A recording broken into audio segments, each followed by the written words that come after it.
Una misión internacionalista extraordinaria. Fights can help, can't join us. There can be no black fight.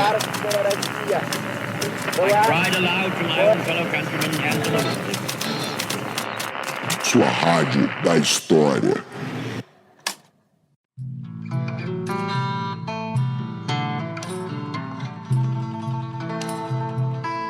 Bom dia, boa tarde, boa noite. Eu sou Daniel Gomes de Carvalho e esse é o programa História Pirata. Você deve estar achando estranho, porque hoje nós estamos com a ausência do nosso amigo, do nosso camarada, do nosso bonitão, o professor Rafinha. Ele teve um problema hoje com a internet dele, essas coisas que todo mundo na quarentena tá passando. Bom, de qualquer maneira, hoje eu que vou conduzir sozinho esse navio. Mas não tão sozinho assim, porque hoje eu tenho uma convidada muito especial. Uma amiga minha, colega do Departamento de História da Universidade de Brasília. Ela fez graduação em Franca, na Universidade Estadual Paulista, Unesp. Depois ela fez mestrado na USP, né? Ela estudou no mestrado o Heródoto e as tiranias do pensamento político. Ela teve como orientador um homem que também foi o meu professor, né? Um historiador famoso, importante na história antiga no Brasil, que foi o Norberto Guarinello. Depois, ela fez o doutorado na Universidade de Cambridge, voltou para o Brasil e fez o pós-doutorado de novo com o Norberto lá em São Paulo, né, na Universidade de São Paulo também. Bom, é a Camila Condillo e hoje a gente vai falar de um tema muito especial e muito diferente, que é a questão dos Animal Studies, né, da história dos animais e a relação disso com os estudos clássicos, que é exatamente as pesquisas que ela tem feito agora. Fala, Camila. Oi, bom dia, Daniel, tudo bem? Bom dia, boa tarde,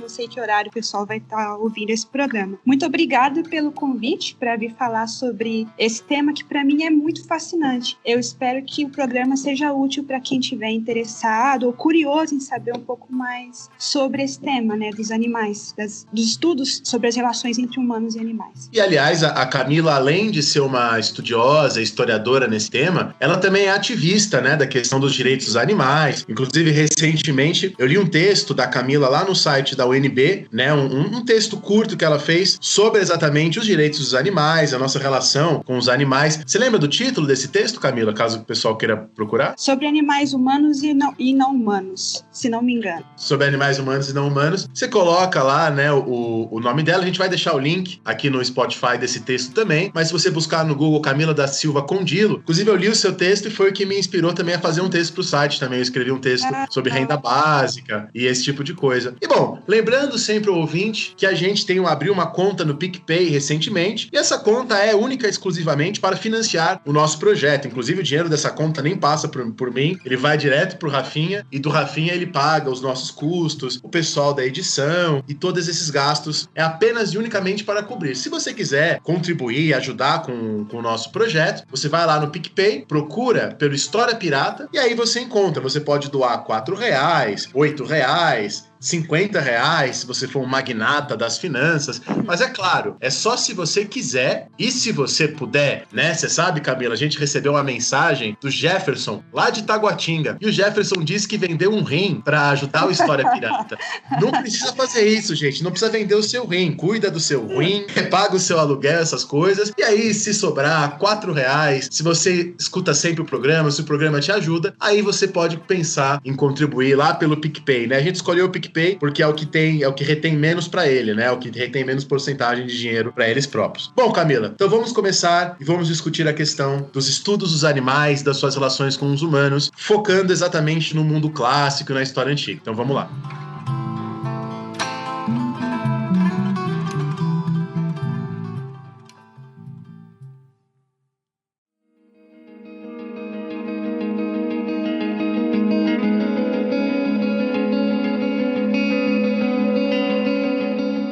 A maioria de nós, no nosso primeiro ano de faculdade, lê lá o texto do Mark Bloch, né? Do Mark Bloch falando que a história é a história dos homens no tempo. Quando ele fala homem, ele quer dizer seres humanos, né? Hoje também não falaremos nem homens nesse sentido, falaremos humanos, pessoas, sei lá o quê. E aí, justamente, quando a gente fala numa história dos animais, parece uma coisa um pouco estranha, né? Um pouco diferente daquilo que a gente leu no primeiro ano. Então, a nossa primeira pergunta aqui é: o que são esses estudos dos animais, esses Animal Human Studies? Se você puder falar pra gente. Tá, claro. Eu vou começar, se você não se importar, de falar um pouquinho sobre mim, que eu acho que é uma forma que facilita, assim, ajuda a introduzir o tema. Então, bom, uma coisa que, para mim, eu sou completamente apaixonada, é gatos. Eu tenho 3 gatos.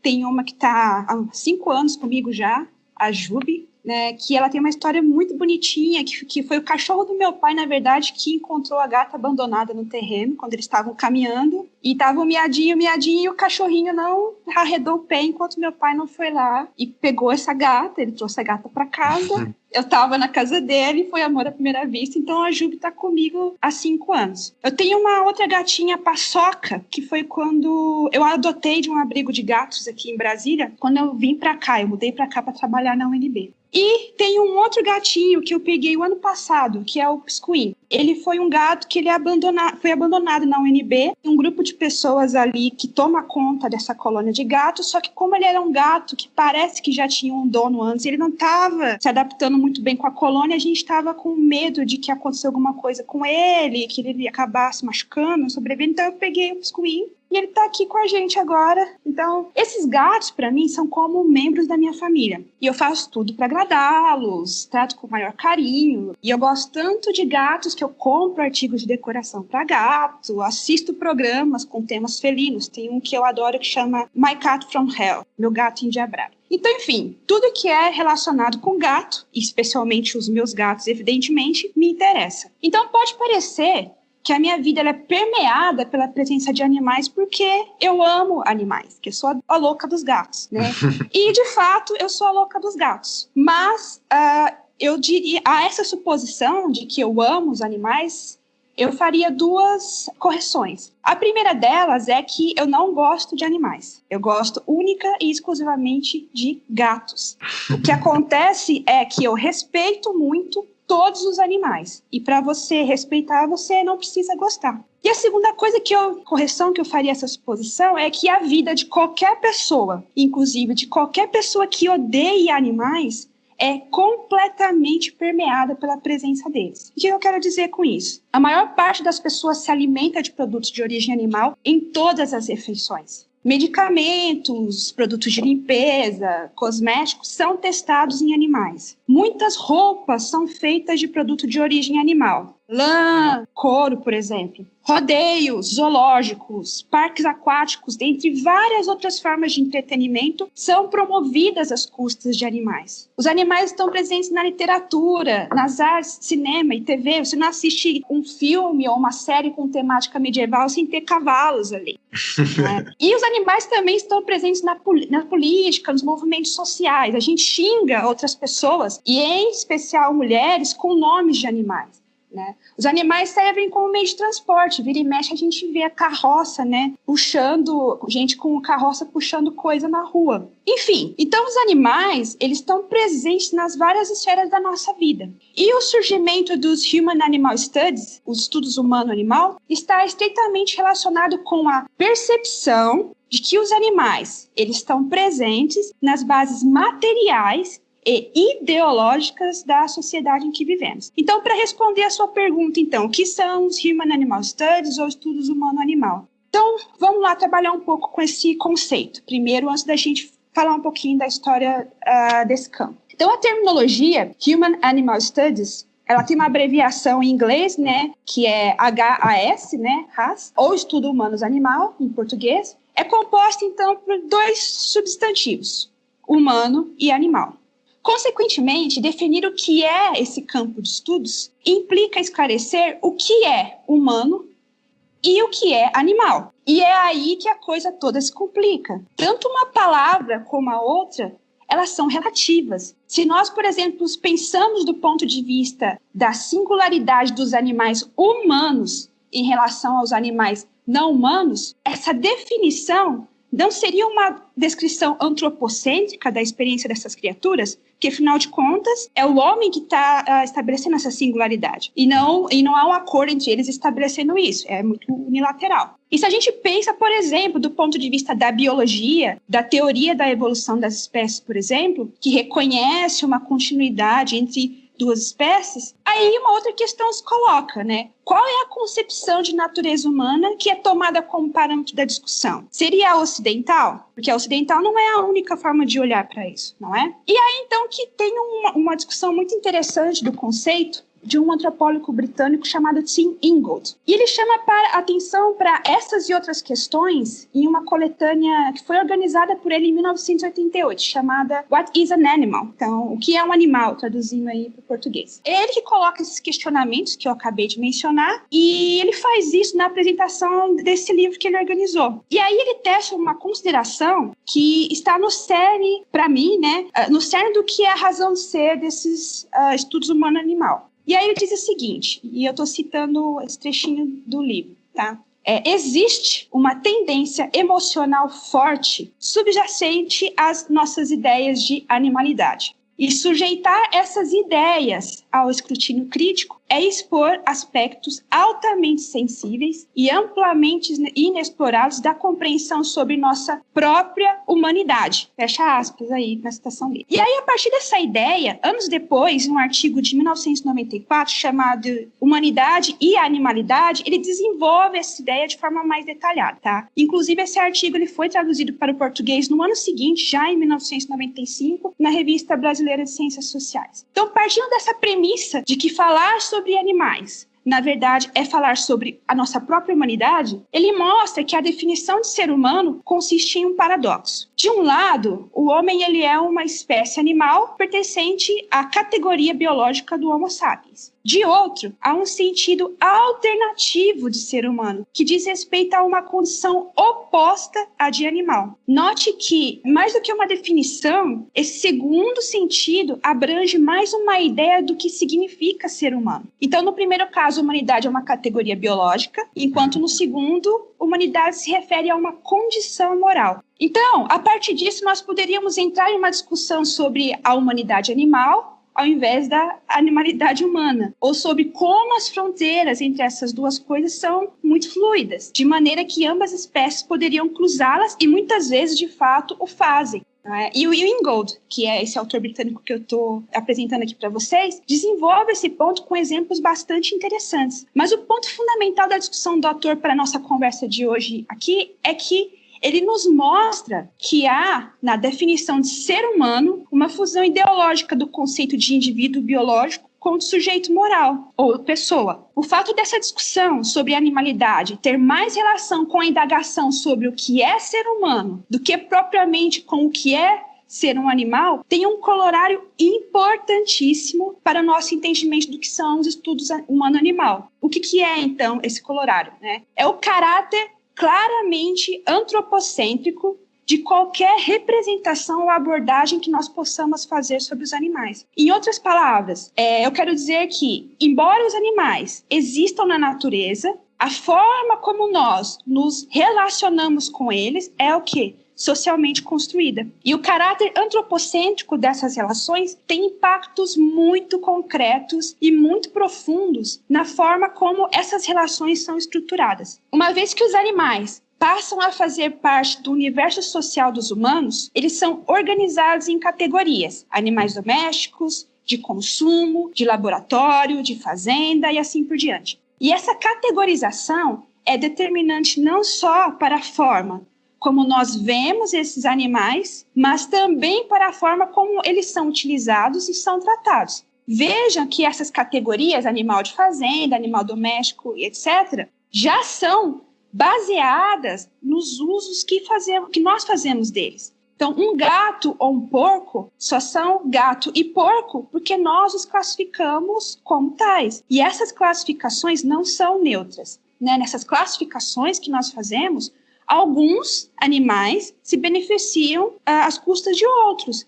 No caso deste exemplo que eu acabei de dar, humanos e gatos se beneficiam às custas dos porcos. Portanto, então, dentro dessa lógica de classificação, definir o que é um animal na sociedade humana tem muito pouco a ver com biologia e quase tudo a ver com cultura. Então, é nesse ponto que entram os estudos humano-animal. A percepção de que a forma como nós entendemos os animais é uma construção social, isso fomentou um número cada vez maior de estudos em diversas áreas, que acabou por formar e consolidar um fórum de debates em torno de certas questões e eixos temáticos comuns a respeito das relações entre animais humanos e não humanos. Tem uma autora chamada Margot de Mello,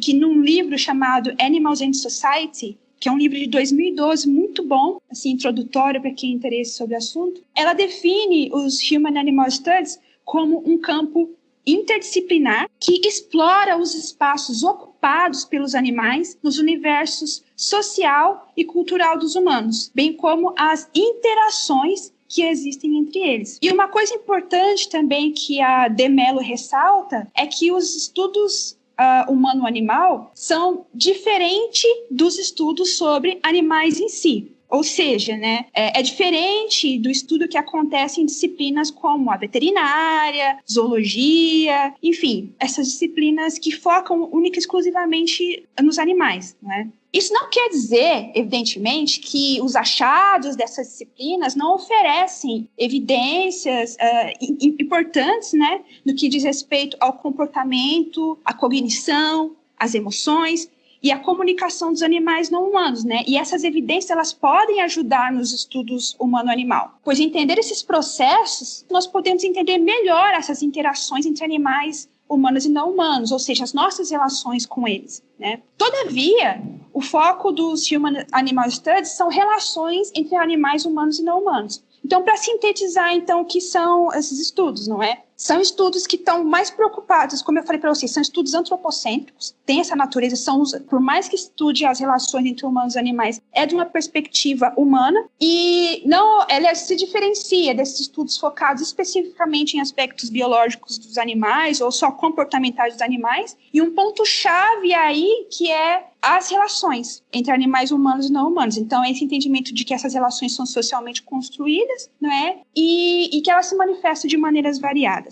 E algo muito interessante, né? Porque o ouvinte deve estar acostumado a pensar os animais como pertencentes ao domínio, ao campo da biologia, né? E o ser humano como campo da cultura, né? Aí, pelo que eu entendi, existe uma interação que não é determinada pela biologia, que ela pode ser pensada culturalmente, portanto, historicamente, né? Eu lembro bem do Rousseau, no discurso sobre a desigualdade, quando ele vai desenvolver o conceito de perfectibilidade, ele faz, de alguma maneira, essa separação, né? O animal é aquele que está preso à sua biologia, que ele só pode ser aquilo que ele é, e o ser humano é aquele que pode se despreender da sua biologia, né? Aí o Rousseau fala aquela frase super engraçada, né? Só o ser humano pode se tornar um imbecil, né? O animal não pode ser um imbecil, mas também não pode ser um gênio, né? Isso está implícito nessa frase. O ser humano pode ser um imbecil, geralmente é isso que ele escolhe, ou também pode ser um gênio, como acontece nos raros casos. Já o animal estaria preso a ser aquilo que a sua biologia o determinou a ser. Então, assim, o que a gente está dizendo aqui é que a coisa não é bem assim, né? Que existe uma interação que sai um pouco disso. E aí, nesse sentido, eu aproveito para perguntar, como que surgiu esse campo dos Human Animal Studies, dos estudos humano-animais?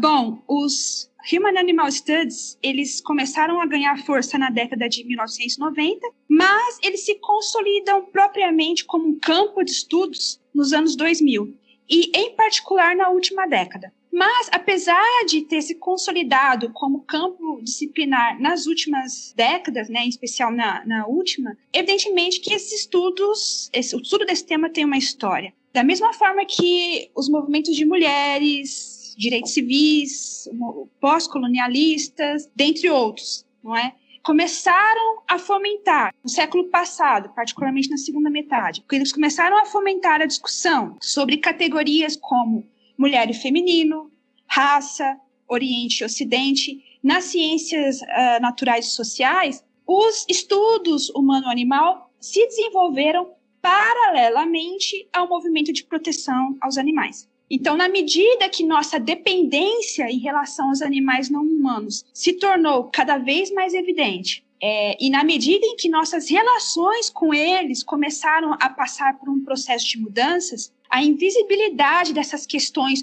no universo acadêmico já não era mais justificável. Então, a rigor, os estudos sobre animais datam de muito antes da década de 1990. Isso porque trata-se de um tema que ele é intimamente ligado ao campo da filosofia e à história do vegetarianismo, visto que o vegetarianismo tem como seu pilar principal a ética animal. Tem um artigo da Alexandra Kovacs, que inclusive ela é membro do meu grupo de pesquisa. Ela publicou um artigo em um dossiê sobre vegetarianismo na antiguidade, que eu organizei para a revista Mare Nostrum, junto com o Pedro Martins, que é professor da UFRJ. A gente organizou esse dossiê, ele foi publicado ano passado, e nele tem esse artigo da Alexandra Kovacs, que chama Uma Historiografia do Vegetarianismo na Antiguidade. E ela explica um pouco sobre essa história do vegetarianismo, e aí a gente vai ver como que uma coisa se relaciona com a outra. Então, bom, a Kovacs, ela aponta primeiramente que a palavra vegetarianismo aparece pela primeira vez no século XIX, mas que a prática do que nós chamamos vegetarianismo já existia antes disso. Então, o vegetarianismo começa a desenvolver na Inglaterra, no século XVIII, entre grupos ascéticos que condenavam o direito de matar animais para fins alimentícios, seguindo, né, o exemplo de um inglês chamado Thomas Tryon. Esse Thomas Tryon viveu de 1634 a 1703 e ele foi um dos primeiros defensores do vegetarianismo. Ele se converte ao anabatismo em um determinado momento de sua vida e, inspirado pelas ideias de Pitágoras e de Porfírio, ele se recusa a consumir carne e vestir couro. Esse cara, ele publica vários livros nos quais ele veicula suas ideias, dentre as quais se incluem a defesa da não violência para com animais e o argumento de que o consumo de carne está no cerne do declínio da sociedade. Não muito tempo depois, né, no século seguinte, alguns estudiosos também vão começar a desenvolver pesquisas científicas sobre a anatomia humana, com vistas a provar que, em seus primórdios, os seres humanos não eram carnívoros. Então, os argumentos dessas publicações, a do Tryon e desses estudos científicos, por sua vez, vão ser utilizados pelos vegetarianos.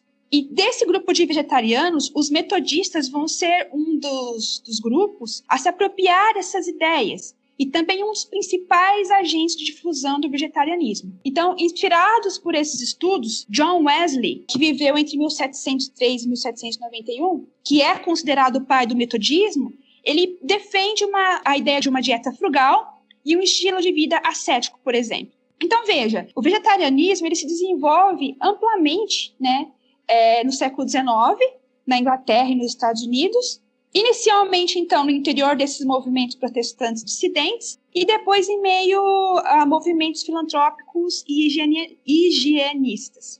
Algumas ideias comuns nesse contexto é que o consumo de carne poderia fazer mal à saúde e causar algumas doenças, além de incitar o crescimento de certos instintos, como excesso de práticas sexuais ou consumo de álcool. Nesse sentido, então, o vegetarianismo ele constitui uma parte desse movimento amplo em busca de uma vida mais saudável e mais próxima da natureza, porque a comida ela passa a ser vista como um veículo tanto para você conseguir atingir uma vida saudável, né, atingir uma saúde melhor, como para pôr em prática um estilo de vida idealizado. Então, prova disso, de todos esses movimentos que estão acontecendo ali no contexto do século XIX, como prova disso a gente vê o surgimento de várias sociedades vegetarianas em diversos países. E aí tem algumas datas aqui para citar os exemplos, não é? Inglaterra, por exemplo, que é a primeira sociedade vegetariana, surge em 1847.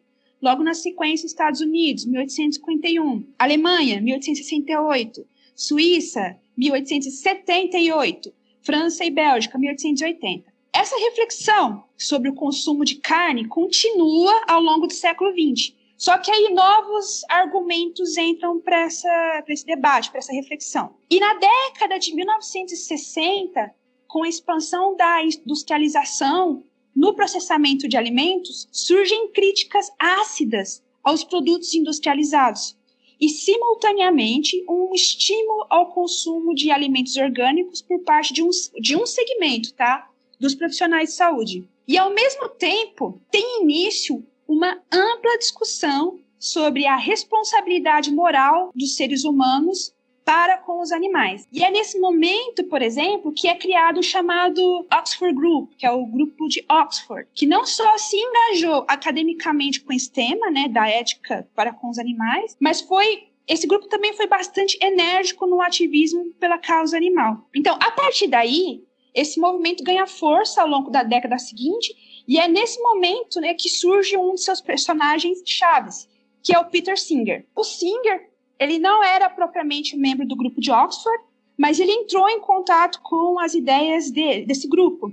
E é ele quem vai tornar essas ideias do grupo visível para o grande público. A publicação do seu Animal Liberation, que é a liberação animal, em 1975, foi um grande catalisador do debate sobre a ética animal, por ter suscitado um interesse enorme, não só na militância do movimento pela causa animal e também do público em geral, mas também de especialistas do universo acadêmico. Então, a partir dessa publicação do Singer, né, que foi uma publicação-chave, vários outros autores vão se engajar no debate, seja como complemento ao que o Singer já tinha dito no livro dele, seja para criticá-lo, né? E hoje esse livro do Singer, ele é um clássico. Então, várias reações vão se seguir a essa obra, né, dentre as quais também a gente pode destacar a publicação do Tom Regan, de 1983, que chama The Case for Animal Rights, que é o caso para os direitos animais, né? A defesa dos direitos animais. Então, esses trabalhos são importantes por vários motivos, dentre os quais podemos destacar a denúncia da crueldade na indústria de produtos de origem animal, mas principalmente o fato de essas publicações terem deslocado o foco da discussão para o tema dos animais como sujeitos morais, né? E, portanto, merecedores de direito. Então, o que eu quero dizer com isso? Antes das discussões, elas se baseavam em perguntas como: os animais pensam? Os animais falam? Os animais produzem cultura? Então, essas eram as questões chaves da discussão antes disso. A partir desse momento, os critérios passaram a ser estabelecidos a partir de questões como: os animais sentem? Os animais sofrem? Então, em outras palavras, o debate filosófico iniciou uma discussão que tornou os animais dignos de investigação científica, né, e consideração moral e ética. Então, veja, a gente falou um pouco ali da religião, do contexto da religião que essas ideias se desenvolvem, que está vinculada com a história do vegetarianismo, e também o papel da filosofia aí, né? Especialmente a filosofia que se desenvolve ali em meados do século passado. Então, a partir da discussão iniciada pela filosofia, vários historiadores, antropólogos, geógrafos, psicólogos, feministas foram paulatinamente e progressivamente se juntando ao debate. Então, ao longo da década de 1980, surgem várias publicações sobre práticas e atitudes em relação aos animais. E aí, na década de 90, como eu falei anteriormente, que essa tendência se acentua com o surgimento de outros pesquisadores e também outras publicações chaves na área, como no caso da autora Carol Adams, que iniciou uma importante discussão sobre as relações entre o papel das mulheres e o dos animais na sociedade. Então, ela faz essa intersecção de feminismo com o movimento de proteção dos animais e também a discussão acadêmica sobre esse assunto. Então, para citar alguns exemplos de obras bastante famosas da Carol Adams, é A Política Sexual da Carne, que foi um livro publicado em 1990, e o mais recente é A Pornografia da Carne, publicado em 2004. Então, a Carol Adams, ela se torna uma figura, uma referência aí, dessa intersecção do diálogo do feminismo com os estudos humano-animal. Mas é só para citar algum exemplo. Nos anos 2000, tem inúmeros trabalhos nas diversas áreas sobre esse assunto. Então, para sintetizar um pouco essa discussão. Então, a partir desse contexto todo, eu vejo 3 momentos no campo. Tá? Isso é uma visão pessoal, evidentemente, outras pessoas podem ver de maneira diferente. Mas, para mim, são basicamente, em linhas muito gerais, 3 momentos. Uma primeira fase, marcada por publicações mais genéricas, pontuais, pouco sistematizadas, ou nas quais os animais ocupam um papel secundário, como no caso da filosofia de Descartes, por exemplo. Isso por um lado, tá? E pelas primeiras publicações relacionadas com o surgimento do vegetarianismo no século XIX. Então, esse primeiro momento é marcado por esses 2 tipos de trabalho. E aí, então, a gente vai ter uma segunda fase, que se inicia na década de 60, 70, nas quais os animais começam a ganhar protagonismo em vários estudos, né, por mérito próprio, já focando neles mesmo, inicialmente no campo da filosofia, e depois, posteriormente, isso vai se difundindo para os outros campos das ciências naturais e sociais. E, então, uma terceira fase, que começa na década de 1990, mas se desenvolve principalmente ao longo dos anos 2000, na qual há uma ampliação e sofisticação de temas, abordagens, conceitos. Ou seja, a gente tem propriamente a constituição de um campo de estudos. Então, em termos, só para concluir essa parte, vou falar rapidinho um pouco da terminologia, né? Porque a terminologia também acompanha essa historicidade, esses vários momentos do campo. Então, por muito tempo, os estudos sobre animais eles foram conhecidos como antrozoologia ou estudos animais, que são designações utilizadas por algumas pessoas ainda, não é? Mas como eu falei para vocês anteriormente, o Human Animal Studies ele enfatiza as relações entre humanos e animais. Então, o ponto-chave aí são duas ideias. É uma construção social e valoriza as relações entre animais humanos e não humanos. Então, no sentido de enfatizar a dimensão relacional da experiência de animais humanos e não humanos, o mais comum hoje é a gente falar Human Animal Studies, estudos humano-animal. Mas existem termos alternativos. Então, alguns autores preferem, por exemplo, chamar de Human-Animal Relations, que é relações humano-animais. Né? Então, também é um outro termo que você pode encontrar por aí, ao invés de raça, por exemplo. Então, a gente também é importante ter em mente aí que essa nomenclatura, os vários termos, também acompanham esses vários momentos de desenvolvimento do campo.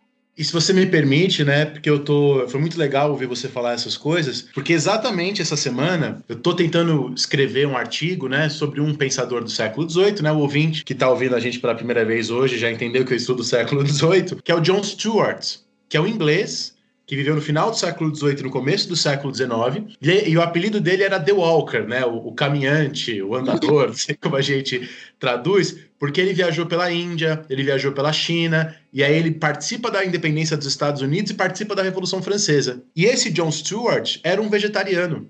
E ele chega ao vegetarianismo misturando budismo, hinduísmo, com a ideia de direitos humanos da Revolução Francesa, com as ideias que ele aprendeu nos Estados Unidos, herdeiro também desses nomes que você falou do século XVII. E aí, quando a gente entra no século XIX, existe na filosofia os chamados utilitaristas, né? Os utilitaristas vão tentar criar uma moral, uma moralidade, a partir das sensações de prazer e dor, de maximização da felicidade. E muito nessa chave, alguns vão defender os direitos dos animais no século XIX, né? Um dos mais famosos é o Henry Salt. Né? O Henry Salt escreveu os Animal Rights, né? Os direitos dos animais, em 1892. E ele parte muito dessa chave utilitarista das sensações. Fala, os animais têm sensações igual a nós. Né? Tem prazer e dor igual a nós, diferente das plantas, por exemplo. Né? E aí ele diz, nos Animal Rights, os animais têm direitos? Sem dúvida nenhuma, já que os seres humanos o têm. Né? Para ele, todos os seres sencientes, né? Que têm sensações, têm direitos a terem direitos. Muito legal. Então, eu já aproveito para fazer mais uma pergunta, né? De exemplos, de temas e abordagens dos Animal Studies, você podia dar para o ouvinte saber?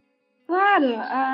Como campo, então, de estudos, os estudos humano-animal se caracterizam principalmente pela abordagem interdisciplinar. Ou seja, não é um campo que se define por um método específico, mas por um tema comum, abordado por pesquisadores de várias disciplinas distintas, que, por sua vez, também usam dados, métodos, conceitos de disciplinas variadas. Então, dentro desse tema comum, que são as relações entre animais humanos e não humanos, que é o elo que une essas várias disciplinas, alguns tópicos, eles se destacam por serem bastante recorrentes em diversas áreas. Então, para citar algum deles, a presença de animais em instituições como a família, a religião, a política e os sistemas educacionais e jurídicos, animais como diferentes grupos humanos se apropriam de animais para construir identidades para si mesmos e para outros grupos, as maneiras através das quais os animais são usados simbolicamente para afirmar e perpetuar hierarquias entre humanos, exemplo, privilégio de classe, cor, gênero, orientação sexual, etc. E evidentemente, debates filosóficos e políticos acerca do futuro das relações entre humanos e animais e seus impactos ecológicos, éticos e sociais. Um aspecto que deve ser destacado é que, embora os estudos humano-animal tenham uma relação muito estreita com o movimento pelo direito dos animais, eles não necessariamente têm de ter uma relação com a defesa da causa animal. Esses estudos eles promovem investigações, debates e análises científicas como qualquer outro campo do saber. E eles trazem à tona aspectos do papel dos animais nas sociedades humanas que até então eram despercebidos ou negligenciados, né? E aí, cada um pode fazer o que quiser com essas informações, né? Por outro lado, tal como no caso dos estudos de gênero, étnicos, LGBT+, entre outros, muitos dos pesquisadores dos RAS passaram a integrar o campo porque os animais são uma causa que eles tocam de forma especial. Então não é de surpreender, por exemplo, que essas pessoas elas mobilizem seus conhecimentos, habilidades, ferramentas, esforços para lutar por uma vida melhor para essas criaturas. Então, ainda no que diz respeito à militância pelos animais na academia, tem um outro campo que divide uma fronteira bastante tênue com os RAS, que se chama Critical Animal Studies, CAS, né? Ou estudos animais críticos. Então, esses estudos animais críticos, eles também constituem uma área de pesquisa acadêmica focada em animais, mas a proposta investigativa desse grupo se pauta por uma agenda política muito clara, que é o combate contra a exploração, opressão dos animais não humanos em todas as esferas da sociedade. Todavia, então, para deixar bem claro, a militância não é um requisito para uma pessoa se tornar pesquisador de estudos humano-animal, né? O que define esse campo são o tema e o rigor acadêmicos. Os temas principais são esses que eu apontei anteriormente, não é? A presença dos animais nas várias instituições, construção de identidades, o uso de animais simbolicamente. Então, para fazer esse tipo de estudo, né, para navegar por essas áreas academicamente, então você não necessariamente precisa ser um ativista da causa animal, tá? Embora muitos ativistas tenham se interessado nesse campo por causa disso. Bom, muito legal. E aí então, exatamente, né? Já usando como gancho essa ideia de que não necessariamente você precisa ser um ativista da causa para estudar, que é uma coisa que as pessoas confundem, né? Elas acham que se eu estudar a história do comunismo, eu tenho que ser um comunista. As pessoas fora da academia costumam cometer essas confusões. Então, exatamente nesse gancho, eu te pergunto, por que esses estudos, então, importam? Se não necessariamente para ser um estudioso dessa área, eu preciso ser um ativista, por que esse estudo, então, é importante? Boa pergunta. Embora, então, a nossa sociedade seja permeada pelas interações que nós mantemos com os animais não humanos no nosso cotidiano, que são todas aquelas relações que eu apontei no começo, né, de alimentação, entretenimento, transporte e tudo mais, essas relações, elas passaram despercebidas ao interesse acadêmico por muitos anos. E essa invisibilidade tem uma razão de ser. Isso porque a maior parte dessas interações se baseia na exploração desses animais para servir necessidades humanas. Então, ninguém gosta de ver como o bacon ele é produzido. Né? Ninguém gosta de ver como que o couro é produzido. Então, é invisível tem um motivo. Então, há uma diferença muito significativa entre animais serem objetos de estudo em disciplinas como biologia, zoologia, veterinária, etc., e objeto de estudos em disciplinas das ciências humanas e sociais. E neste caso, especificamente, o animal ele é mais do que um objeto, ele é o sujeito de uma vida. E a partir do momento que nós passamos a perceber esse objeto como possuindo uma subjetividade, possuindo interesses, emoções e desejos que lhes são próprios, se torna cada vez mais difícil justificar a maior parte das práticas e relações que nós estabelecemos com eles, como o consumo de alimentos de origem animal, testes clínicos ou entretenimento como rodeios, parques aquáticos ou zoológicos, só para citar alguns exemplos. Então, os estudos humano-animal importam por motivos acadêmicos em si. Primeiramente, por ser um tema muito novo e pouco explorado, mas para mim, especialmente, eles importam pela discussão ética que eles levantam.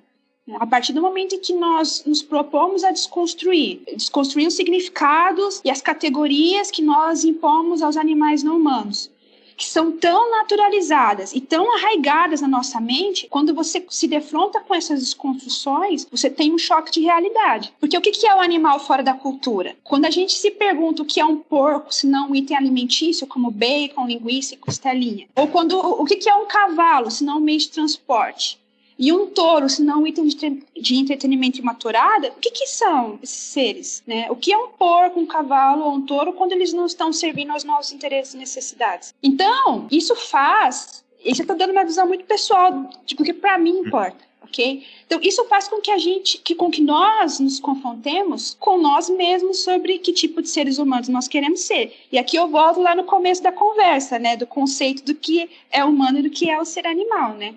Então, a nossa suposta superioridade em relação às outras espécies, ela serve apenas para subjugá-las, violentá-las e explorá-las para nosso próprio benefício, ou pode servir também para refletir sobre nossas ações para com as outras espécies e tentar canalizar essas reflexões e as nossas ações também para finalidades e valores mais positivos. E isso, a meu ver, não tem nada a ver com amor pelos animais, com compaixão ou com uma espécie de tutela complacente com seres inferiores. Não é nada disso. Né? É simplesmente uma questão de justiça, porque esses seres têm tanto direito à própria integridade física e aos recursos necessários para sua própria sobrevivência como qualquer um de nós. E eles também têm o direito de viver de acordo com os seus próprios interesses e necessidades. E além de ter o mérito de ser um campo novo, explorar assuntos novos, e além da discussão ética que suscita, eu vejo que os estudos humano-animal importam porque têm impactos muito concretos na nossa realidade. Então, ao compreender com mais cuidado, mais a fundo, a natureza e dinâmica das relações entre animais humanos e não humanos, os estudos humano-animal acabam por se tornar uma ferramenta valiosa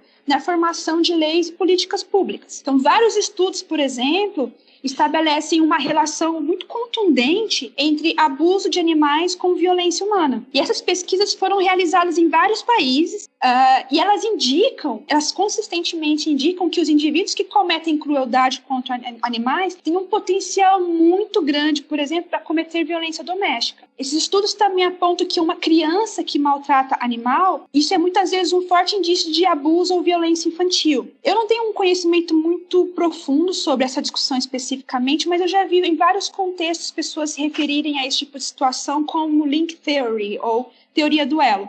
Né? Então veja você, além das leis contra maus tratos, abandonos, charretes em cidades, etc., que melhoram a vida dos animais, os RAS também impactam nas relações que estabelecemos com outros indivíduos da nossa própria espécie, de maneira muito positiva. Por quê? Porque ajuda a salvar vidas. Então esse é um exemplo bastante claro, eu acho, né, de que os estudos humano-animal podem ajudar na formulação de políticas públicas. Mas enfim, tem várias outras possibilidades também.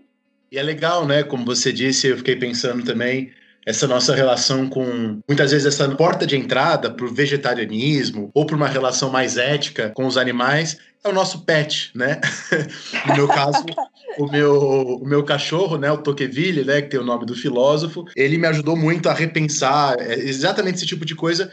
Foi por meio dele, né, que eu comecei a pensar essa outra subjetividade. Mas, voltando à questão mais acadêmica, então qual seria, então, pra gente fechar essa primeira parte, né, que a gente está apresentando os estudos humano-animais, qual seria a contribuição da disciplina histórica para esse debate? Que nós, como historiadores, já que muito vem da filosofia, né, como a gente conversou, que nós, como historiadores, podemos contribuir para esse debate, né? Como é que as nossas armas de pesquisa, os nossos métodos podem enriquecer essa discussão? Aqui a gente volta a uma coisa que você falou bem no começo da apresentação, de que os animais, a rigor, eles não têm uma história, pelo simples fato de que a agência animal não era uma questão que se colocava para as humanidades até muito recentemente. Então, animal não tem história, a rigor. E evidentemente que havia algumas publicações sobre o assunto, mas agora tem havido um interesse cada vez maior por parte dos historiadores, né, e fechando exclusivamente em cima dos historiadores, em explorar as várias formas pelas quais as vidas de humanos e animais se entrelaçaram no passado. Então, alguns historiadores situam esse interesse sob a rubrica da história vista de baixo. E é claro que pensar os animais como sujeitos históricos ainda é um desafio para o qual nós não temos resposta, não é? Porque qualquer narrativa sobre eles necessariamente vai se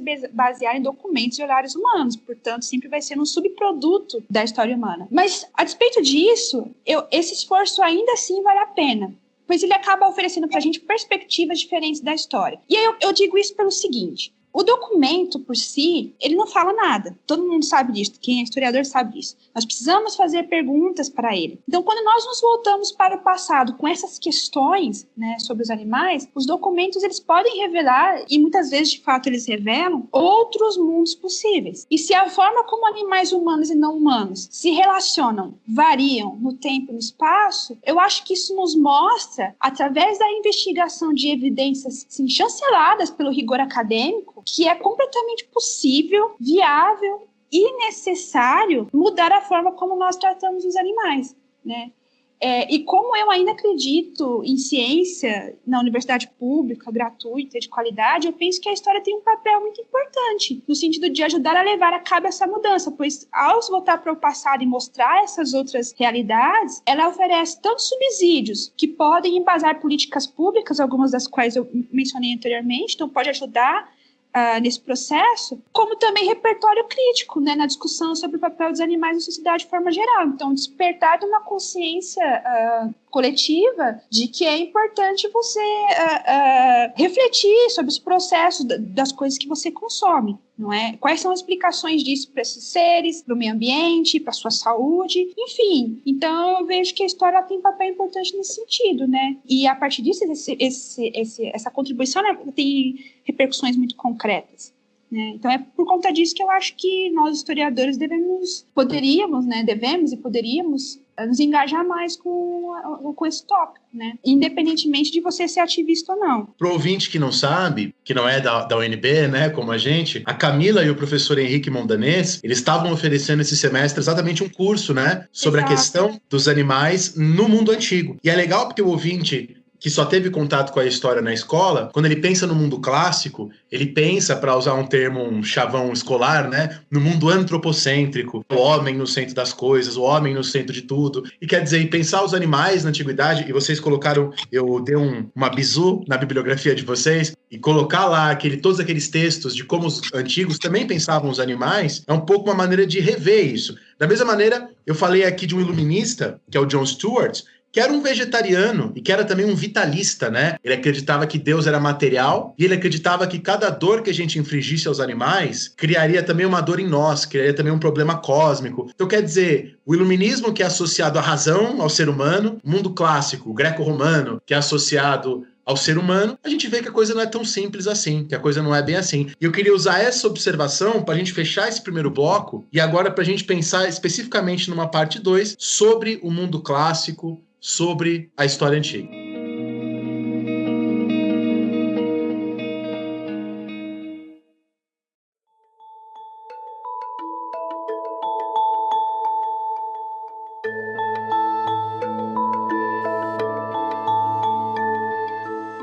Então, Camila, explica pra gente qual a relação entre o mundo clássico e os estudos humano-animais, né? Os Animal Human Studies. Ok. Então, vamos lá. Uma figura, então, central, né, para pensar essas relações, né, entre os clássicos e estudos sobre animais é, sem dúvida nenhuma, o Aristóteles. Lá na Política, o Aristóteles é um filósofo grego, né, ele estabelece uma distinção entre humanos e animais com base na capacidade dos humanos de falar, dado que essa seria uma condição fundamental para a existência ética dos humanos. Então, tem lá o Aristóteles, né? E aí, a gente vai ter os primeiros cristãos e depois a própria igreja que vai se apropriar, né, de vários elementos do pensamento do Aristóteles. E aí, particularmente, os aspectos da teoria dele que desvalorizam o corpo em prol de uma consciência superior, né? Que, neste caso, os animais não possuem. Esse entendimento, não é, que estabelece uma diferença entre animais humanos e não humanos e que claramente coloca o primeiro em uma posição de superioridade em relação ao segundo, está presente na Bíblia, tá? Como no livro Gênesis, por exemplo. Embora aqui é importante fazer uma ressalva que a Bíblia ela é cheia de contradições sobre o assunto, ora oferecendo claros indicativos de que não há essa hierarquização, ora fala que tem. Então, assim, é um documento um pouco complicado ali, né? Bom, mas enfim, de todo modo está presente na Gênesis, da Bíblia. O Santo Agostinho, que escreveu nos séculos 4 e 5 depois de Cristo, também sugere que o valor de ser humano se encontra justamente no vínculo que ele mantém com o divino, né? Vínculo este do qual os animais não partilham, ou mesmo as mulheres. E aí, durante a Idade Média, a gente tem a noção de escada da natureza ou cadeia de seres, que é uma noção que se baseia tanto na obra de Aristóteles como na de outros filósofos, como Platão e Plotino, e que estabelece uma hierarquia de todas as matérias e criaturas que existem no mundo. Então, nessa cadeia aí, né, o homem se situa logo abaixo de Deus e os animais abaixo dos homens. O que novamente reforça o argumento da inferioridade e subordinação dos animais em relação aos seres humanos. E o que é importante disso tudo é que isso não é uma realidade da igreja muito distante de nós, né? Tem uma citação no livro da De Mello, que eu já mencionei aqui anteriormente, do Papa João Paulo II, né, em 1984. E ele diz o seguinte, abre aspas, é certo que os animais foram destinados para o uso do homem. Ele fecha aspas. Então, até aqui, eu falei da influência do pensamento grego, e em especial da obra do Aristóteles na religião, né? E aí eu entro um pouco agora na área dos seus filósofos, né, dos autores que você citou. Então essa distinção, né, ela vai ser reforçada pela filosofia europeia ao longo da Renascença e da modernidade, né, que é quando as justificativas de sua existência, ou seja, da existência dessa hierarquia e subordinação, elas se tornam mais sofisticadas. E ainda com base na ideia do Aristóteles de que são a racionalidade e a capacidade de falar que separam homens de animais e de que, portanto, os animais ou mesmo os escravos deviam servir a uma criatura mais racional, o René Descartes, por exemplo, que foi um filósofo francês do século XVII, defendeu que, uma vez que os animais eles eram incapazes de fazer uso da linguagem, eles eram essencialmente máquinas que operavam sem grandes pensamentos ou consciência. No século XVIII, o filósofo alemão Immanuel Kant, ele também escreveu que a racionalidade era a característica principal que separa os homens dos animais, porque os animais não possuem uma capacidade de escolha moral. Então, em pleno século XX, o Martin Heidegger, outro filósofo alemão, ele sugere que não só que a capacidade de falar é a principal fronteira que separa homens e animais, mas que a linguagem é central para o processo de aprendizagem e compreensão. Então, portanto, não é? Para a forma como interagimos com o mundo. Então, antes que os especialistas em Aristóteles, religião, filosofia moderna e contemporânea queiram me matar, eu admito que não sou grande conhecedora dessas ideias, tampouco uma grande leitora desses autores. E eu reconheço que o uso que eu estou fazendo deles aqui é bastante superficial e instrumental para o assunto que me interessa. Mas qual que é o ponto aqui em fazer isso? É mostrar como essa tradição filosófica hegemônica, porque a gente vai ver que existem outras, tá? Teve um impacto tão profundo na forma como as relações entre homens e animais são concebidas até hoje. Ainda hoje, a maioria dos seres humanos acredita que apenas eles próprios possuem inteligência, linguagem, consciência, agência, e são justamente essas características que atribuem aos humanos, e apenas a eles, direitos básicos essenciais que garantam tanto sua sobrevivência como a capacidade de viver suas vidas livres de sofrimento e de opressão.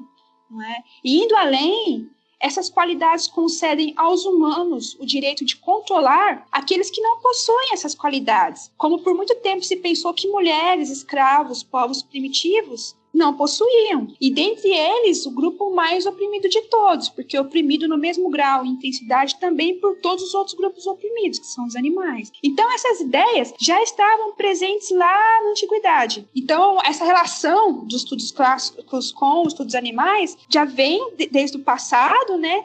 E ela é transmitida através de apropriações em vários outros momentos da história. E o que acontece, então, com os estudos humano-animal? Eles têm ajudado a lançar outras luzes sobre a documentação antiga. E hoje nós sabemos que, apesar dessa tradição, né, tem o Aristóteles ali como principal referência, mas não é só ele, tá? Então, nós sabemos que, apesar dessa tradição ter acabado por se tornar hegemônica, havia um debate muito acalorado, né, sobre a natureza das relações entre animais, humanos e não humanos no passado greco-romano. E nós sabemos também que alguns dos participantes desse debate, já naquela época, defendiam argumentos muito modernos sobre a racionalidade dos animais, a forma como devemos tratá-los, entre outras coisas. E um exemplo que eu acho que é muito claro disso, né, de outras posições, além da hegemônica, ali representada pelo Aristóteles, é o Plutarco, que foi um autor que viveu entre os séculos 1 e 2 depois de Cristo, né? E alguns dos tratados icônicos dele sobre o assunto, só para citar alguns exemplos, é o sobre comer carne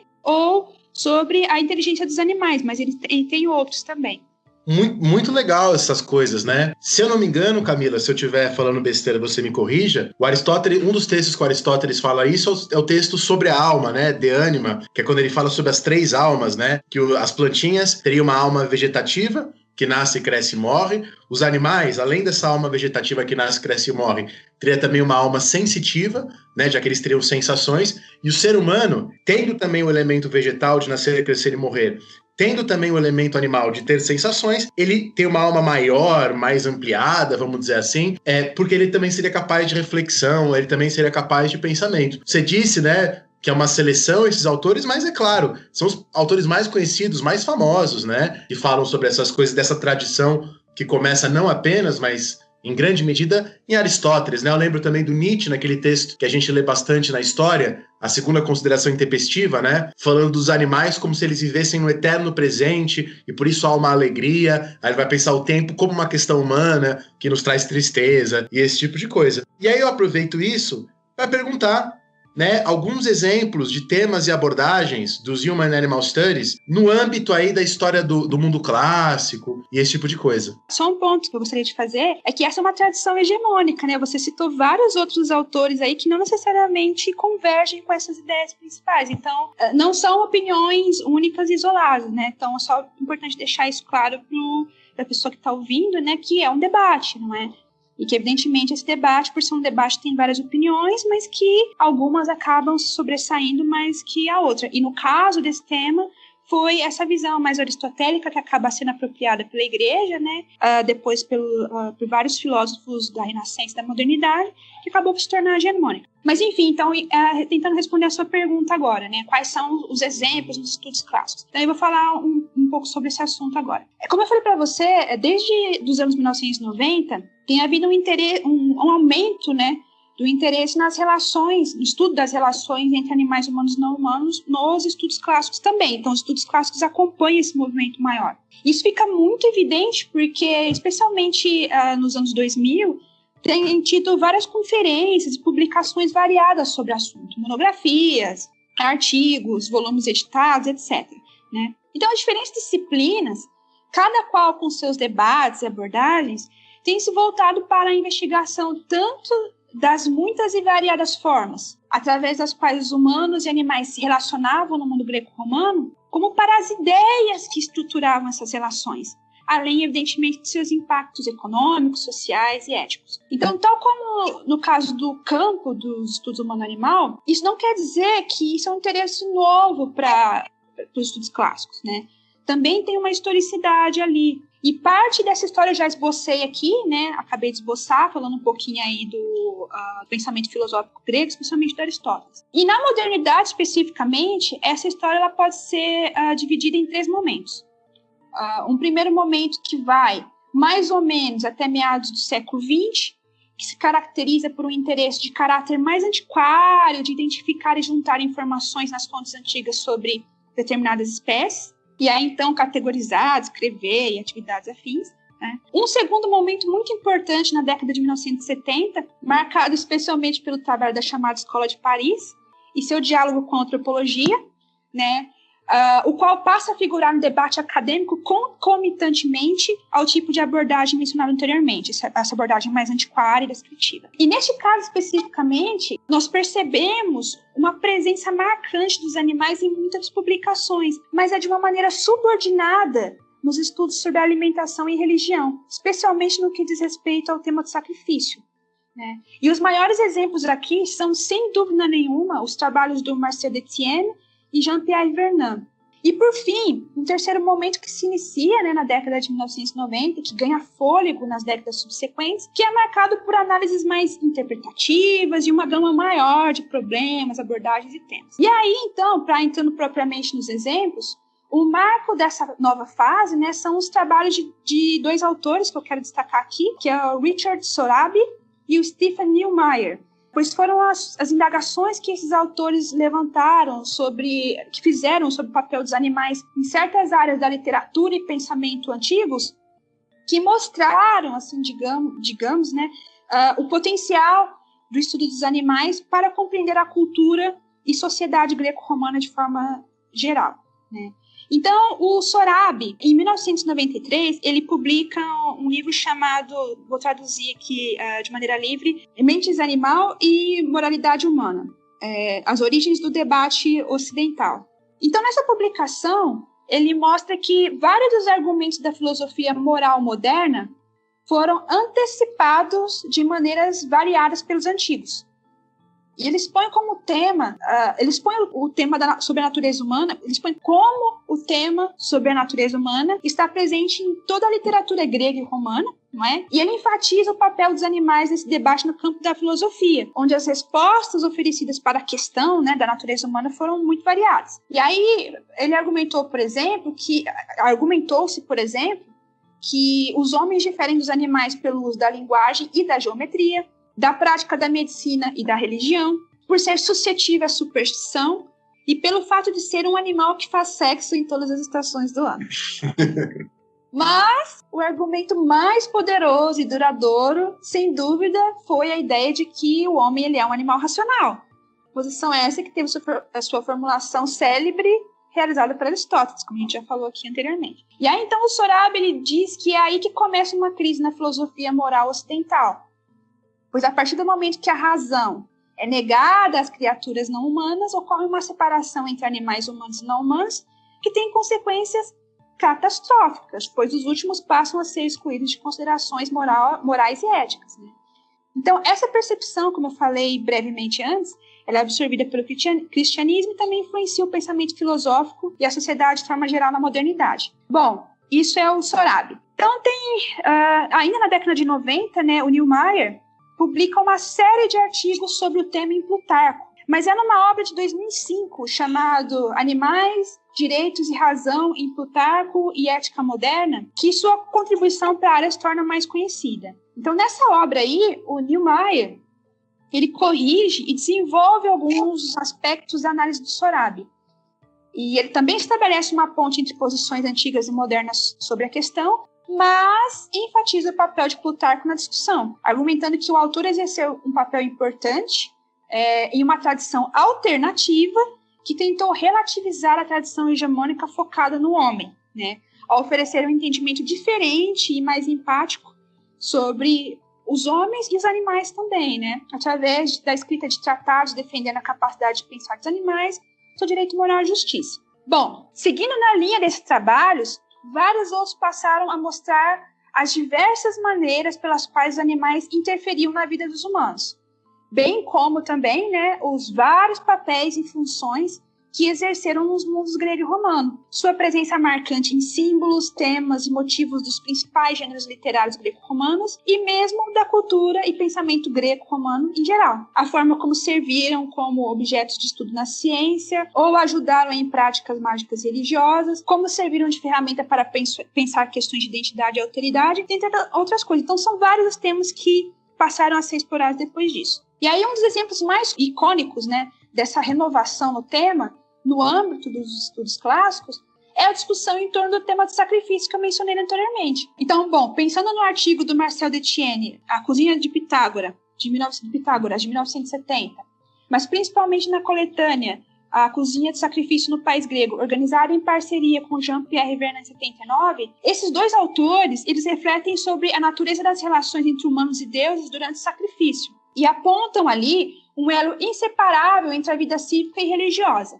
Bom, uma vez que o sacrifício, então, ele não é só um ato religioso, mas também um momento de união cívica, a recusa de um indivíduo de participar do ritual e, portanto, se abster da carne é entendida como um desejo de ficar à margem da cidade. E o Detienne, ele fundamenta seu argumento a partir do exemplo dos órficos e dos pitagóricos, que percebem o derramamento de sangue sacrificial como assassinato.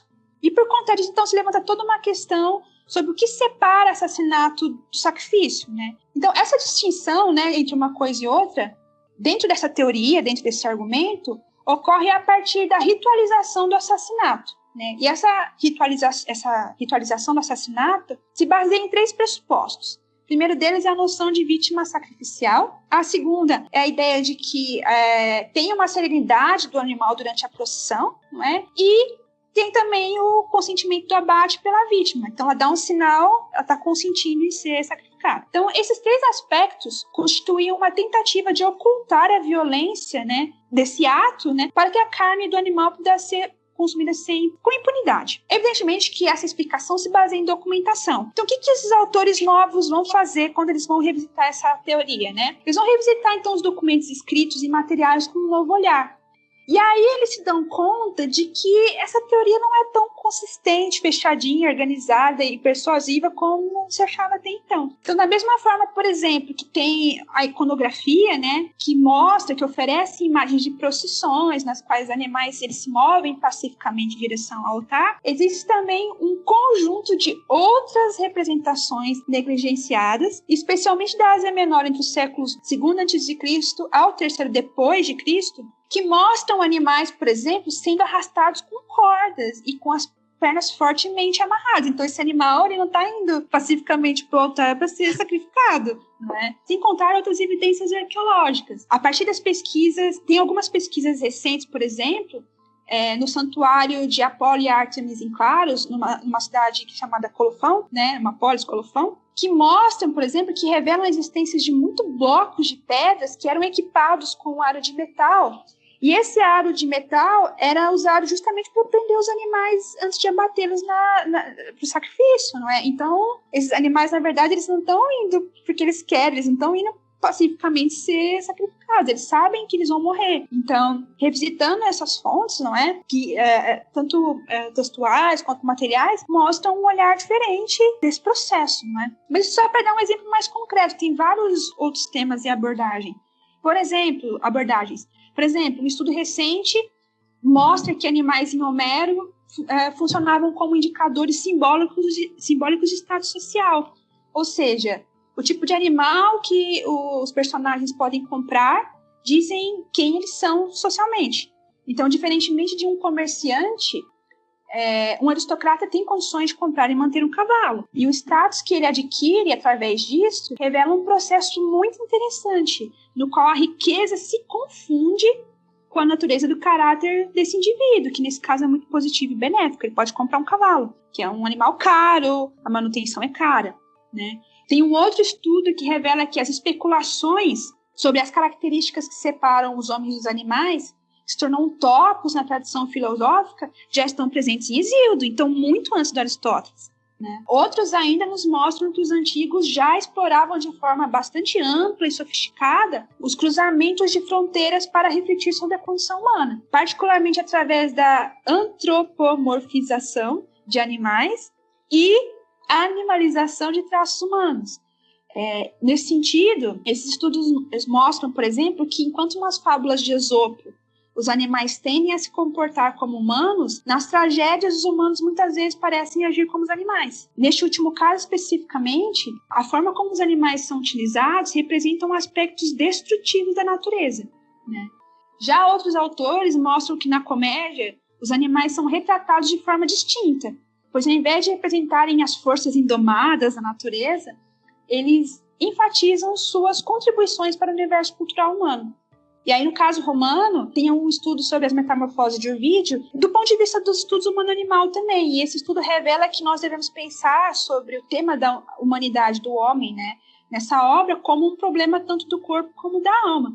Então, enfim, tem muita coisa mesmo sendo estudado no momento, né? E para quem tem interesse em ver um panorama desses estudos, né, eu sugiro os artigos, o da Kovacs, que eu já mencionei anteriormente, que é uma historiografia do vegetarianismo na antiguidade, e um artigo de uma autora chamada Julia Kintz, que chama Capturando o Animal Antigo, Estudos Humano-Animal e os Clássicos, que é um artigo de 2017, publicado no Journal of Atlantic Studies, né? Isso para um panorama geral. E todos esses exemplos que eu acabei de citar aqui, então, para os estudos de caso, eu sugiro os livros do The Oxford Handbook of Animals in Classical Thought and Life, então o manual de Oxford dos animais do pensamento clássico, pensamento e vida clássica, que foi um livro publicado em 2014, editado por Campbell, G.L. Campbell, e um outro publicado agora, muito recente, 2017, chamado Interactions Between Animals and Humans in Greco-Roman Antiquity, que é Interações entre Animais e Humanos na Antiguidade Greco-Romana. Esse foi editado por T. Fugen e E. Thomas. Então, nesse material que eu acabei de mencionar, as pessoas que tiverem interesse podem saber mais detalhes sobre todos esses casos e muito mais. Para a gente continuar o nosso jogo entre Antiguidade e século XVIII, que é uma maneira minha de contribuir aqui com a discussão, eu fiquei pensando também como no século XVIII, os críticos do cristianismo, né, os iluministas que vão se propor a criticar mais radicalmente o cristianismo, vão usar exatamente essa chave de comparar o assassinato ao sacrifício, né? E vão falar assim, ó, o que é, né? Isso está num texto chamado The Age of Reason, né? Que foi escrito durante a Revolução Francesa pelo Thomas Paine, né? Ele fala o que é a morte de Cristo na cruz, se não um sacrifício, um assassinato, e será que um Deus bondoso ia querer o assassinato e o sacrifício do seu filho? E aí ele usa isso para dizer que o cristianismo é absurdo, né? Mas também é muito legal porque a gente tende, quando a gente pensa numa história hegemônica da filosofia, como a gente estava falando, a pensar que essa crítica à centralidade da razão e do ser humano é uma coisa que vem só com os alemães do século XIX. E, novamente, mostrando essa história do pensamento contra-hegemônica, a gente vê que a coisa não é assim, né? Não começa com Schopenhauer falar na irracionalidade do mundo e nos fundamentos irracionais das coisas. Então, para isso, a gente já pode passar para a última pergunta desse bloco, que é: qual a contribuição da história antiga para esse debate? Como é que a história antiga contribui para essa questão? E agora é história antiga mesmo, né? Bom, eu acho que, em primeiro lugar, tem o despertar da consciência, né, da centralidade dos animais nas várias esferas da vida dos gregos e romanos antigos, contribui para um melhor entendimento sobre as relações entre humanos e animais na antiguidade, né? Especialmente por quebrar com o monopólio da filosofia em torno do tema, né? Uma vez que, na área da filosofia antiga, esse já é um tema relativamente bastante pesquisado já. E é o que tem dominado a discussão há muito tempo. Então, a gente agora sabe que essas relações eram muito mais variadas, complexas e divergentes do que nós pensávamos anteriormente. Então, isso por si só, a meu ver, já é uma tarefa de grande mérito. Essa amplitude de horizontes no campo dos estudos clássicos. Mas, esse artigo da Julia Quint, que eu mencionei anteriormente, ele aponta uma contribuição que eu também considero da maior importância. Ela observa que os estudos humano-animal, até agora, eu estou pensando nos estudos animal como campo, não dentro da história antiga, tá? Eles não registraram as discussões que têm acontecido no âmbito dos estudos clássicos, né? Então, consequentemente, as origens do interesse humano pelos animais na tradição ocidental ainda se centra quase que exclusivamente nos argumentos da filosofia antiga. Então, uma explicação para isso é que a filosofia europeia, que tradicionalmente tem sido a voz dominante no processo de surgimento e desenvolvimento dos Haas, né, ela identificou Aristóteles e os estoicos como uma fonte originária das concepções ocidentais em torno das ideias de humano e de animal, deixando de lado tanto outras formas, através das quais os animais figuram na literatura e pensamento antigos, como as repercussões dessas ideias nas atitudes para com os animais reais no mundo antigo.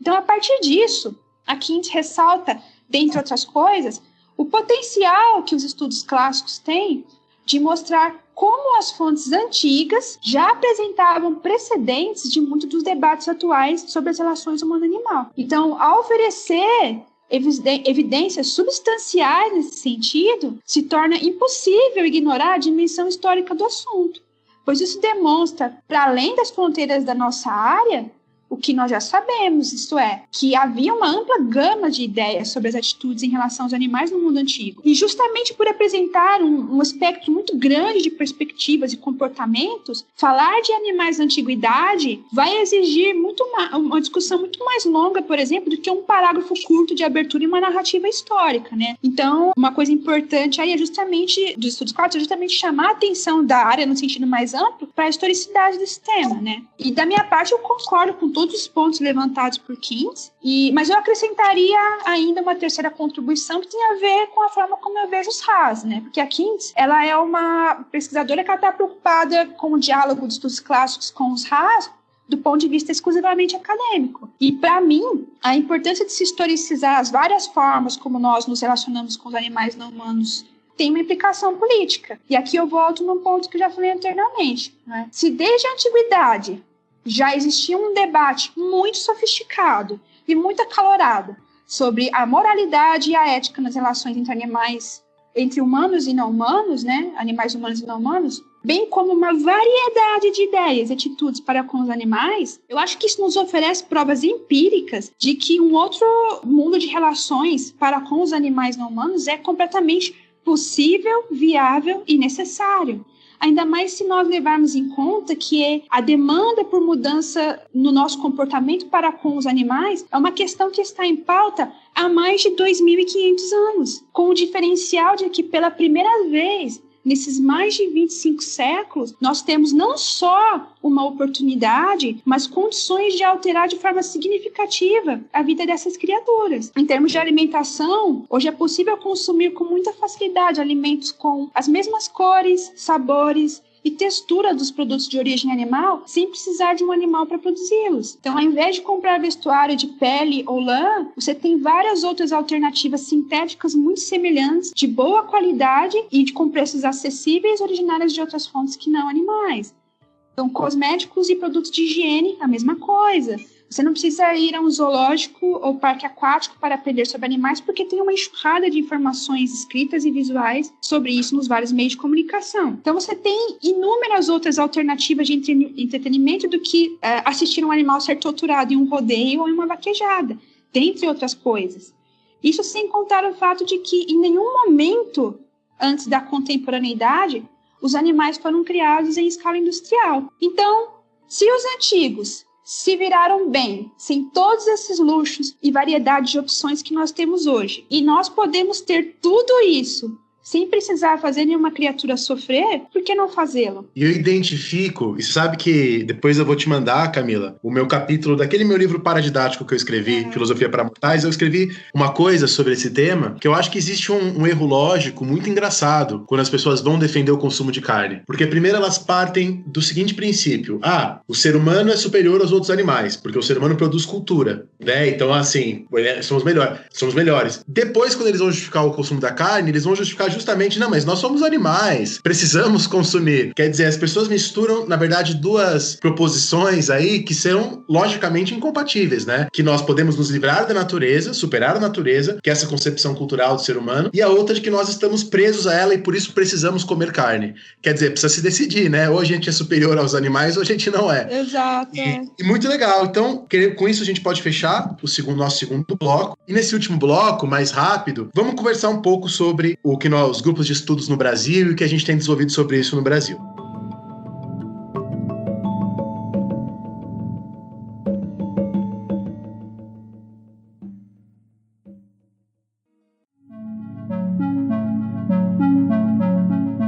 Bom, então recentemente, Camila, eu me deparei, né, com um grupo de estudos que você faz parte sobre as relações entre humanos e animais, né, no mundo antigo, que é o grupo de estudos Animalia, né? Então eu queria, pra gente fechar o programa, que você falasse um pouco sobre isso, apresentasse aí pros ouvintes que estiverem interessados em conhecer, em ir atrás.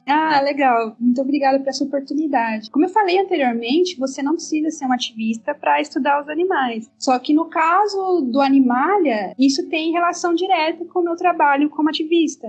Porque até muito recentemente o principal foco do meu trabalho foi historiografia, o Heródoto, questões de autoria e autoridade, né? E eu ainda me interesso por esse tema, mas desde quando eu comecei a me engajar de forma mais ativa com o movimento, né, vegano, cada vez mais eu comecei a me perguntar, poxa, mas o que as fontes antigas dizem sobre isso, não é? E foi por conta disso que veio a ideia de criar esse grupo de estudos e de pesquisa também, né, que é um grupo de estudos e pesquisa, na minha cabeça. Aí eu conversei com o Henrique, que o Henrique é meu colega de departamento aqui na UNB, e a gente sempre trabalha muito junto, nós somos muito amigos. O Henrique ficou muito animado com a ideia, e eu também falei com o Pedro, que ele é professor de língua e literatura grega na UFRJ. E o Pedro, já conhecia o Pedro há alguns anos, eu sabia que ele trabalhava com esse tema, e eu fiz a proposta para ele, então os três toparam, então legal, vamos criar o Animalia, né? Então o Animalia, então, é um grupo de estudos e pesquisa dedicado aos estudos humano-animal na antiguidade. A gente trabalha com várias linhas. Tem vegetarianismo, tem animais, tem historiografia, animais na historiografia, fontes iconográficas. Então é um grupo muito interdisciplinar, não é? Nós temos colegas de várias áreas, da filosofia, da arqueologia, da história, das letras. Tem gente fora do Brasil também envolvido. A Alexandra Kovacs, que eu citei anteriormente, ela está bem engajada com o nosso grupo, não é? Então, A gente criou o Animalia em 2019, né? Então, em junho, para ser mais preciso. Então, tá um grupo relativamente novo. O Pedro, ele é o cara mais experiente no grupo, porque ele já trabalha com esse tema, o tema do vegetarianismo, né? Então, ele tem mais experiência do que nós. Eu tenho aprendido demais com o Pedro. Foi uma coisa muito feliz ele ter aceitado a formar o grupo junto comigo e com o Henrique, não é?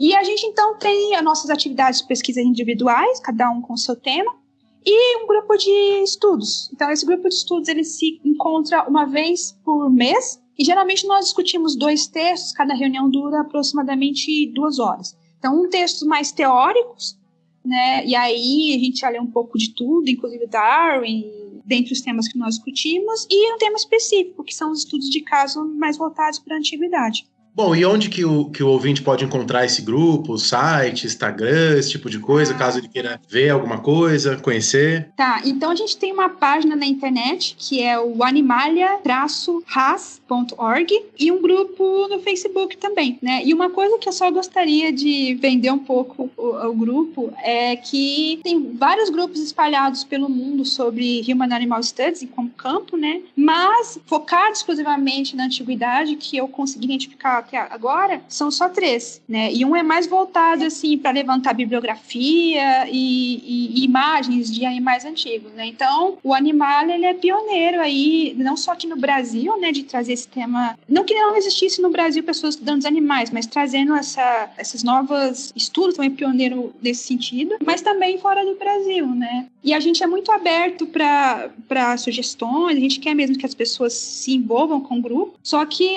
uma coisa que a gente faz é que tem algumas sessões em inglês, né? Porque como tem gente fora envolvida também, só que são encontros super amigáveis, tem gente que não é tão fluente, mas o pessoal é paciente, então é um grupo super bacana. E a gente tá bem aberto para quem tiver interesse de vir e se juntar a gente, aprender, né? Porque basicamente a gente aprende todo mundo junto ali, não é?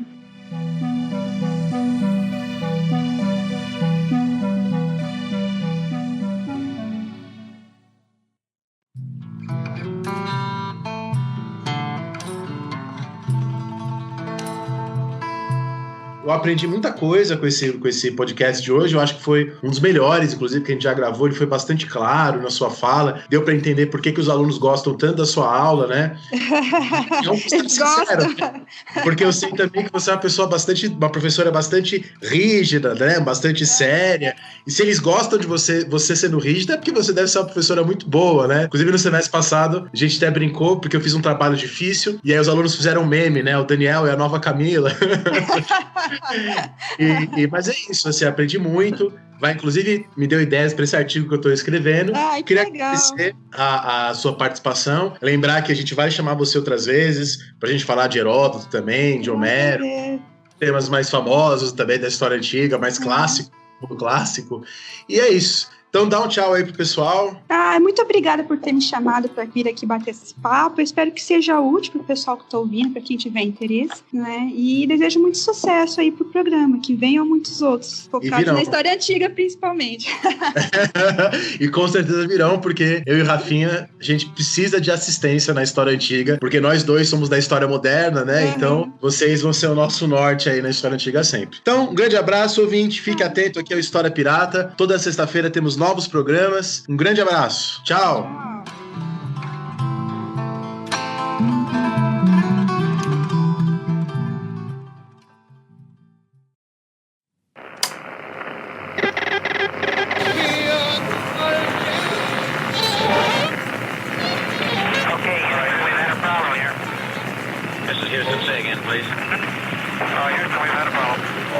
Una misión internacionalista extraordinaria. Whites can help us. Can't join us. There can be no black fight. I cried aloud to my own fellow countrymen and the Lord. Sua rádio da história.